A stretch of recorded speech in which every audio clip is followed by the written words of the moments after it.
Analisando bem, somos todos atores do dia a dia.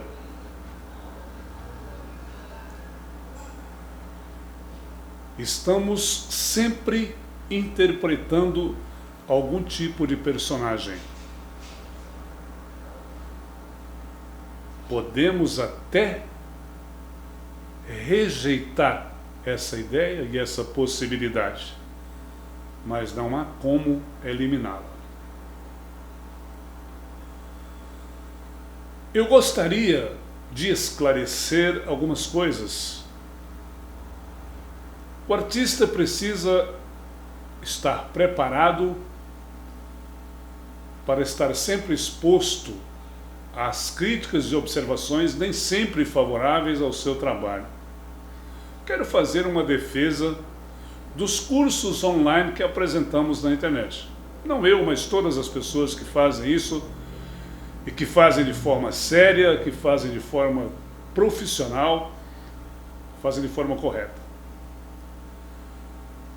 O curso de artes cênicas é desenvolvido ao longo de 8 semestres nas faculdades.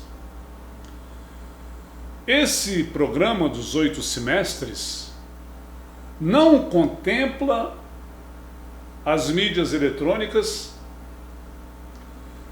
não contempla o estudo dos arquétipos e as abordagens de outros pensadores que vieram depois dos primeiros clichês.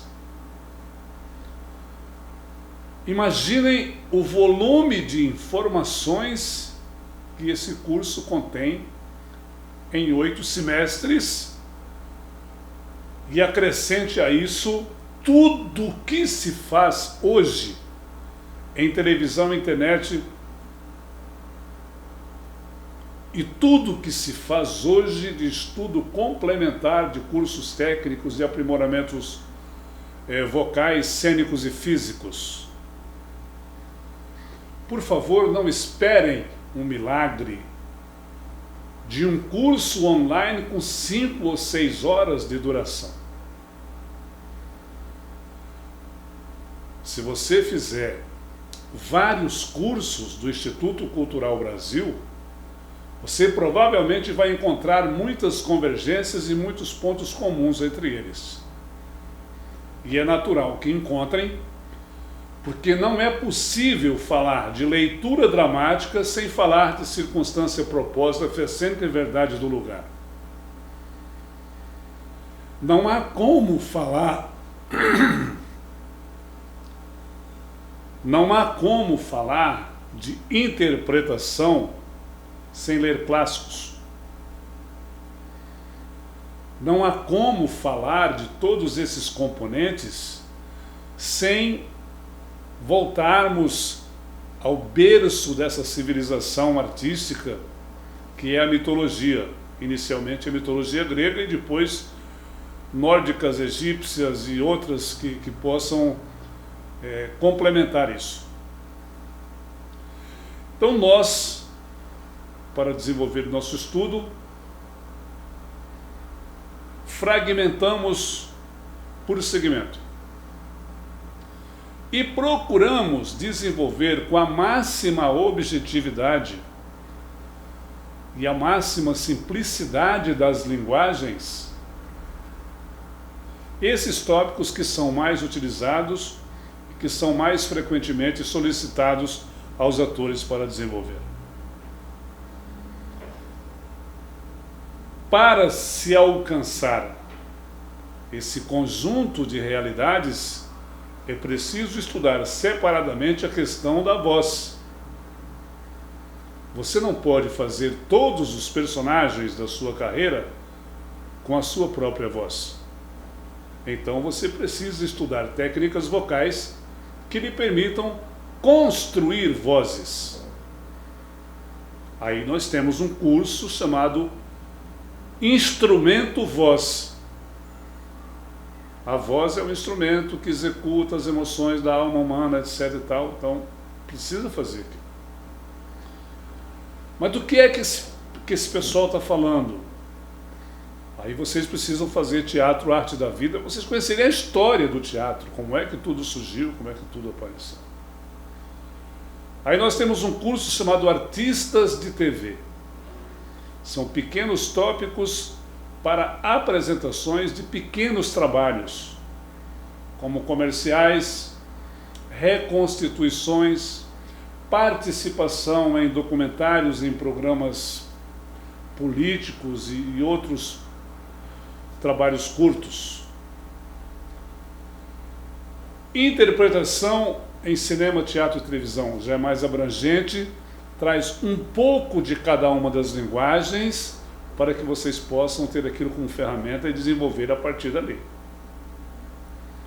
Nós não temos como falar de construção de personagem sem falar de arquétipos, que nem sequer faz parte do curso de artes cênicas, mas é uma informação que foi agregada depois à dramaturgia e precisa ser estudada.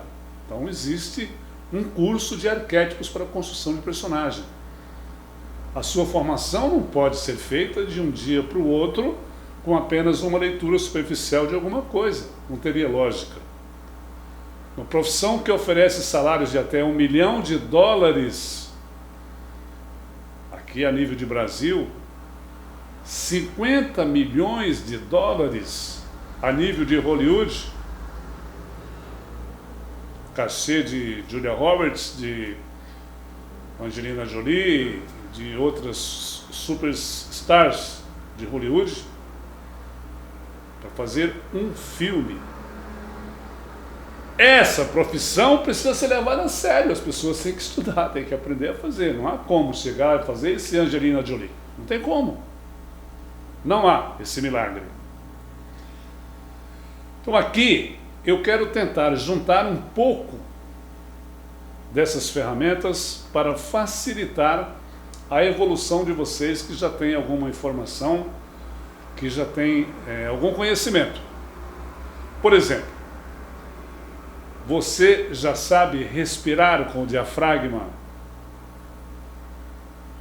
É um exercício que eu preciso fazer nas interações com vocês. Nós temos interações de todos os cursos 3 vezes por semana, sempre das 7 às 10 da noite.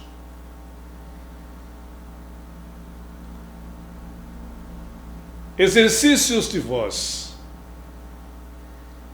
Precisamos conhecer os limites da nossa voz, timbre, dicção e volume, emissão, afinação e textura vocal, para que, ao ler um texto, eu consiga trazer o sentimento daquele momento em que aquele texto foi escrito, do momento em que aquele personagem desenvolveu aquela ação.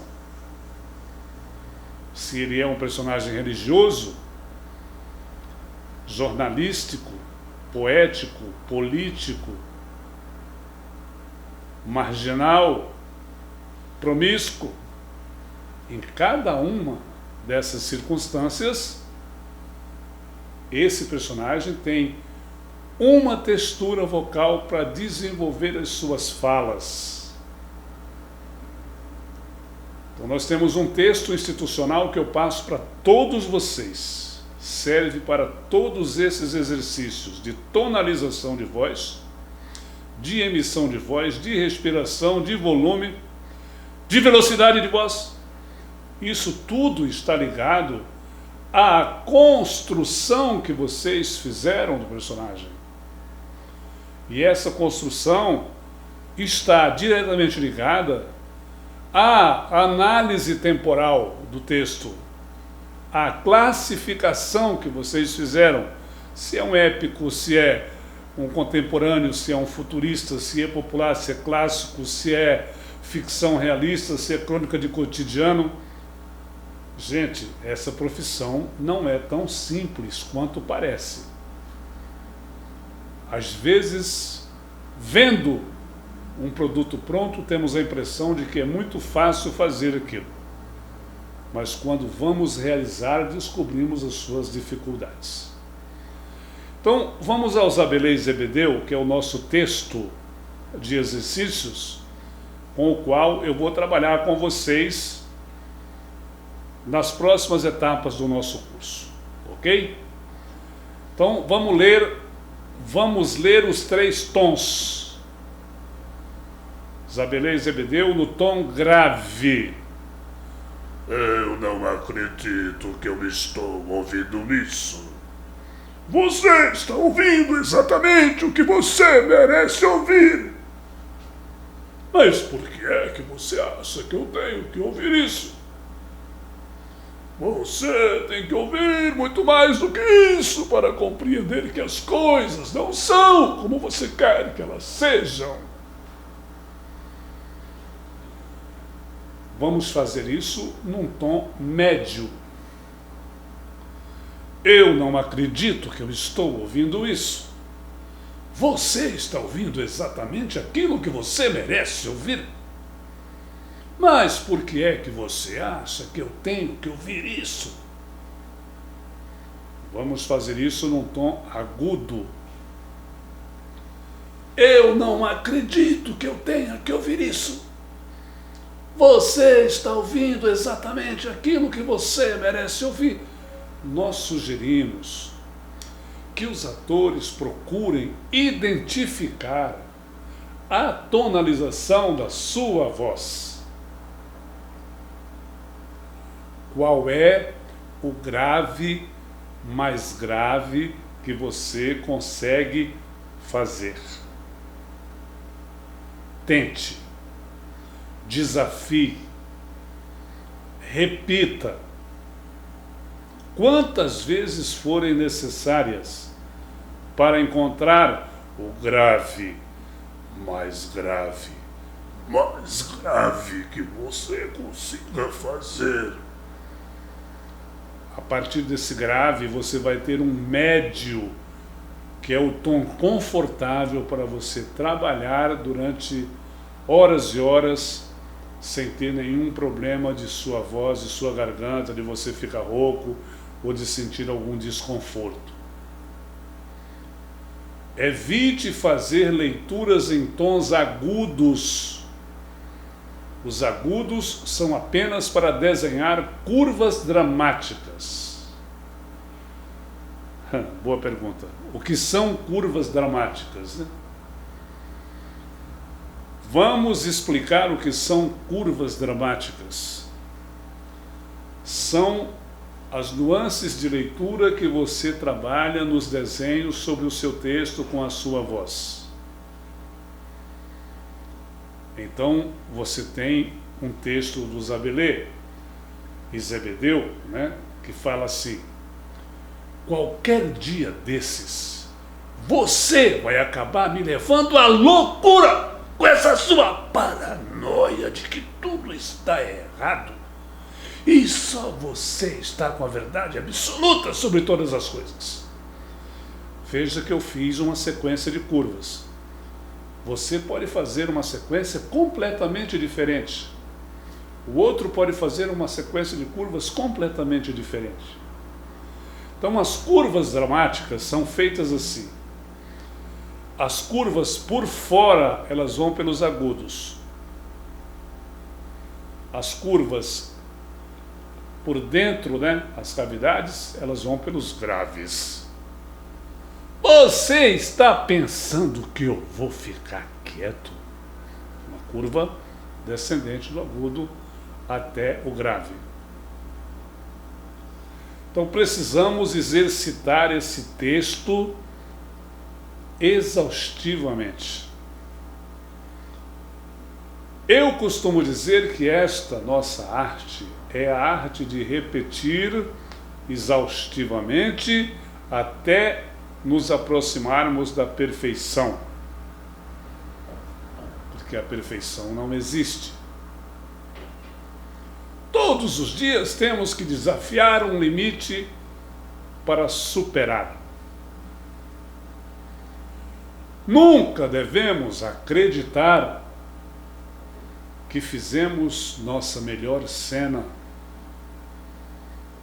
No dia que voltarmos para casa achando que fizemos a nossa melhor cena, então estaremos entrando no caminho irreversível da decadência. O desafio é superar seu limite todos os dias. Não há personagem fácil de fazer e não há personagem tão difícil que você não possa fazer. O que você não pode é estacionar numa plataforma, numa determinada zona de conforto, de um contrato permanente com uma estação de televisão ou com uma produtora, ou seja lá com quem for, que te garante a vida, mas não te garante o crescimento.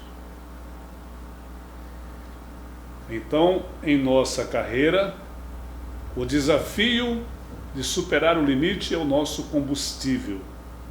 Sem ele, nós começamos a decair. As leituras dramáticas, elas são feitas em 3 estágios. Um primeiro estágio é a leitura literal. Você lê exatamente aquilo que está escrito. Para isso, você precisa do elemento corpo, que são os olhos. Se vocês fizerem um outro curso, vocês vão encontrar lá uma tese do Stanislavski que ele fala dos 3 elementos da suprema arte de interpretar: mente, sentimento e vontade. Eu, como diretor de televisão, acrescentei um 4º elemento, que é o elemento corpo. Que isso está ligado ao conjunto da trilogia da circunstância proposta, fé cênica e verdade do lugar. Eu não tenho como fazer verdade do lugar. E Matilde estava falando ao telefone, eu não tenho como fazer isso nas mídias eletrônicas, no teatro sim. Você faz esse gesto e a plateia imediatamente vê um telefone na sua mão. Então, a leitura número 2 é a leitura subjetiva. A leitura número 2 é a leitura subjetiva. Você lê o que está nas entrelinhas daquele texto, o que o autor quis dizer com aquelas palavras, né? Então, no teatro usa-se muito o subtexto, no cinema usa-se muito mensagem subliminar, e eu, no geral, chamo de leitura subjetiva, onde nós utilizamos o elemento mente para decifrar todo aquele enigma contido naquelas entrelinhas. Juntando isso, você tem como acionar o seu sentimento para fazer uma leitura dramática, com corpo, mente, sentimento e muita vontade. Corpo, mente e sentimento todo mundo tem. O que vai fazer a diferença no seu crescimento é o elemento vontade. Então, isso tudo está ligado à trilogia da circunstância proposta, fé cênica e verdade do lugar. Isso é uma tese puramente teatral que tem necessariamente que ser transportada para as leituras de qualquer plataforma, sejam elas acústicas ou sejam elas eletrônicas. Então, pegamos de volta o texto de Zabelê Zebedeu e vamos desafiar uma leitura com uma circunstância proposta definida. Zabelê e Zebedeu estão conversando num velório. Que condições um velório oferece para 2 pessoas fazerem um diálogo? Expressão vocal comprimida. Expressão cênica observadora, vigilante.